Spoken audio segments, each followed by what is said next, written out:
Welcome to the Deep Dive, the show where we take, the big questions, those everyday mysteries, and maybe the overlooked bits of our world and really get into them. Today, we're diving into something that powers pretty much everyone's commute, that silent workhorse under the hood. And for a lot of people, let's be honest, a source of some anxiety. The car battery. You know that feeling, don't you? That little bit of dread on a cold morning when the engine just sputters. Or maybe that nagging worry about how long the battery in that shiny new electric car is really going to hold up. Well, we're here to cut through some of that noise today. Our mission is a deep dive into electric versus gasoline car battery longevity. We're going to pull back the curtain, look at the core facts, maybe bust a few myths, and bring you some, honestly, surprising truths about how long these things actually last. Think of this as your shortcut to being genuinely clued in about something that really touches all our daily lives. So let's kick things off right at the start. The fundamental question here: how different are the batteries in, traditional gasoline cars, ICE vehicles, compared to the ones in electric cars? Is it apples and oranges or, something else? That's a great place to start. And it's fascinating because while, yes, both types of cars obviously use batteries, their jobs and, well, because of that, their expected lifespans are really quite different, dramatically different, actually. Okay. In your standard gasoline car, the battery is primarily there to start things up. It gives that big jolt of power to crank the engine over. After that, it mostly just powers the accessories, lights, radio, wipers, all that. It's vital, no question, but it's not actually pushing the car forward. Right. It gets the engine going, then the engine takes over the heavy lifting. Exactly. Now you switch over to an electric vehicle, an EV, and that battery, it's the whole show. It is the power source for moving the car. It provides the constant energy to the motors. So it's not just an accessory. It's fundamentally the core powertrain. And that demands a totally different design, different chemistry, and yeah, a completely different expectation for how long it should last. Okay, right. So let's unpack the familiar side first then. Because most of us, we have a feel for the traditional car battery. I mean, who hasn't been stranded by one eventually? What's the predictable story there with those lead acid batteries? Oh, absolutely. It's a very common experience. Traditional gasoline cars rely on a 12-volt lead-acid battery. And like you said, its main jobs are starting the engine and then running the electrical bits. Their average lifespan is pretty well known, generally landing somewhere between, say, 3 to 5 years. Yeah, that sounds about right. Feels like mine always died just after the warranty expired. Hey, yeah, that happens. And that limited lifespan, it's influenced by a few key things. Climate is a big one. Extreme heat speeds up internal degradation, while extreme cold makes it harder for the battery to deliver power. Makes sense. Your driving habits matter too. Lots of short trips where the alternator doesn't really get a chance to fully recharge the battery, that can shorten its life over time. And, of course, just the basic quality of the battery itself plays a role. Some are just built to last longer than others. But yeah, it's a known quantity, usually with a pretty clear end date in sight. So that's lead acid. Predictable, maybe a bit frustrating. But here's where it gets really interesting, isn't it? Because the story with electric car batteries seems to completely flip that expectation. This is where, the common wisdom about batteries gets turned upside down. For years, the EV battery was painted as this huge potential cost down the line, right? The big unknown. But Yeah. the data we're looking at, it tells a different story. It really does. And that's probably the single biggest misconception floating around about EVs. It's crucial to get this right. EV batteries, which are typically sophisticated lithium-ion types, are engineered from the ground up for a much, much longer lifespan. This isn't just a little improvement, it's a completely different league. How different are we talking? Well, look at the warranties first. Most manufacturers offer warranties of, say, 8 years or 100,000 miles.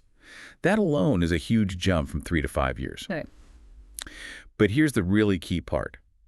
The actual data from real-world driving, millions and millions of miles, suggest these batteries often last much longer than even the warranty period. Yeah. We're talking potentially 10 to 20 years. Sometimes even more, depending on various factors. Wait, 10 to 20 years? Seriously? Seriously. The data points towards them frequently outlasting the operational life of the vehicle itself. Just pause and think about that for a moment. A core component designed to potentially last 2 decades. That changes everything about how you think about car ownership. Wow. Okay, 20 years potentially. That just blows the common perception out of the water. So it's not just reaching the 100,000-mile warranty, it's going way beyond it.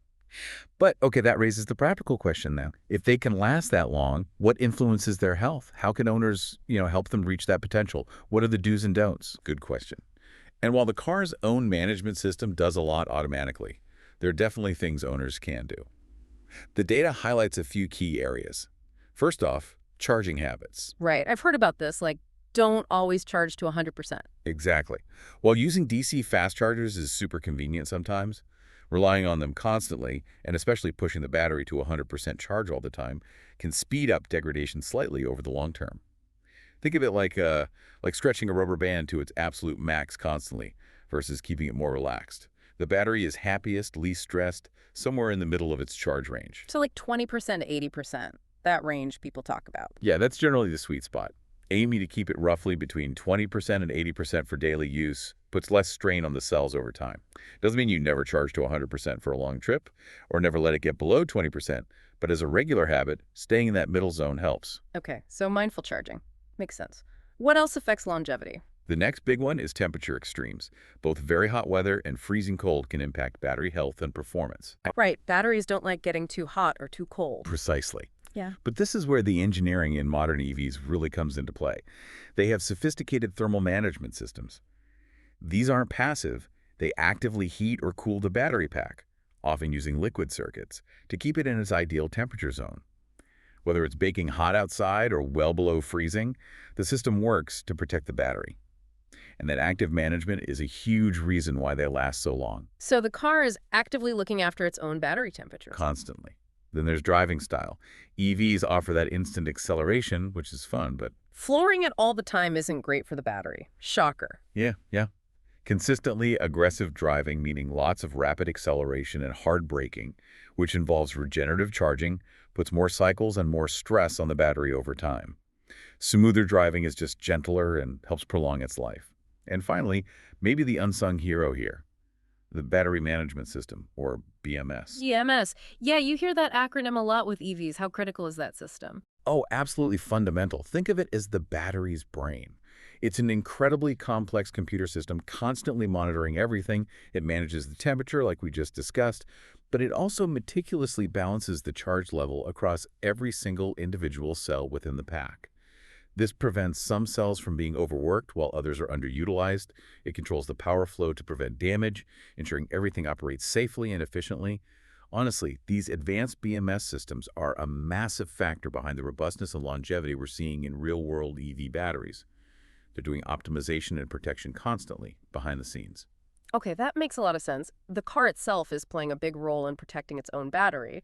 But, we have to talk about the elephant in the room for a lot of people considering an EV. That fear of replacement cost. You hear these huge numbers thrown around, 5 figures, maybe more. It's the number one worry you see online. What's the reality check from the data on that? Is it really that scary? It absolutely is a top concern. You can see why. Looking at the cost of a full battery pack replacement, yes, the numbers can be significant. We're talking potentially $5,000 on the low end, maybe upwards of $20,000 or even more for some larger high-performance packs. Those figures aren't wrong if you need the whole thing. Okay, so the high numbers are possible, but... But, and this is the really crucial piece of information, the perspective that often gets missed. Full battery pack replacements are incredibly rare. Exceptionally rare, actually. So it's not usually the entire battery that fails? It's not like one day it works, the next day you need a $20,000 repair? Exactly right. Most EV battery packs are designed to be modular. Think of them not as one giant block, but as being made up of many smaller sections, or modules. Each module contains a group of individual battery cells. So if an issue develops or if one part of the battery starts to degrade more significantly than the rest, it's often possible to replace just that specific faulty module, not the entire expensive pack. Okay, that changes the maths considerably. It really does. Yeah. Replacing a single module is obviously much, much less expensive than replacing the whole unit. You might be looking at a repair costing a few $1,000s instead of $10,000 or $20,000. This modular design directly counters those fears of a sudden, massive, bank-breaking failure. It shows there was real thought put into repairability, not just performance. It's more like fixing one part of the engine, not replacing the whole thing. That's a huge point. Modular repairs, not always total replacement. That definitely shifts the perspective on risk. Now, something else really fascinating you mentioned earlier, this idea of a second life for EV batteries. What's that all about? It sounds very sustainable. It is. It's a really exciting aspect and ties into the whole sustainability argument for EVs. So even when a battery is eventually deemed no longer suitable for powering a car maybe after 10, 15, even 20 years, its capacity might have dropped to, say, 70% or 80% of what it was originally. Still a lot of capacity, but maybe not enough power or range for a car anymore. Exactly. The demands of a car, quick acceleration, handling regenerative braking energy are pretty intense. But that remaining 70–80% capacity is still incredibly useful for other things. So instead of just recycling them straight away, these retired EV batteries can be repurposed for second life applications. The most common use is in stationary energy storage. Like for homes or the power grid. Precisely. Imagine arrays of these batteries used by utility companies to help stabilize the grid, storing excess renewable energy like solar or wind when it's abundant and feeding it back when demand is high. Or they could be used for backup power for buildings or even to power smaller off-grid communities. It dramatically extends the useful life of the battery's materials and components, making the whole life cycle much more sustainable and adding economic value way beyond the car itself. It helps close that loop. Wow. So the battery's journey doesn't just end when the car's life is over. That's quite a shift in thinking. Okay, what a deep dive this has been. We've gone from the pretty predictable 3 to 5 year cycle of gasoline car batteries Yeah, the familiar routine. to this surprisingly long, complex, and frankly much more optimistic picture for EV batteries. We've seen they're engineered to potentially last longer than the car, that those big replacement cost fears are often overblown thanks to modularity, A really key point, that modularity. and that they even have this whole second chapter, this second life, contributing to energy storage. It really demystifies a lot. Absolutely. And if you connect all those dots, you see the bigger picture emerging. Yeah. This advancement in battery tech, it's not just about making cars run differently. It's fundamentally challenging how we think about the lifespan of vehicles, maybe even technology in general, is pushing us towards a more sustainable energy system where we get more value out of resources and components are potentially reused in clever ways. It's more than just a car part. It feels like a piece of a bigger transition. That's a really powerful takeaway. It makes you think, doesn't it? What does this potential for longevity, for second lives mean for how we view the entire life cycle of the technology we use every day? The potential for things to contribute beyond just their first job. Something definitely worth mulling over. Well, we hope you found this deep dive helpful and maybe even a little surprising. If you did, please do hit that like button and definitely subscribe to the channel for more deep dives where we unpack the tech and trends shaping our world. Thanks for joining us.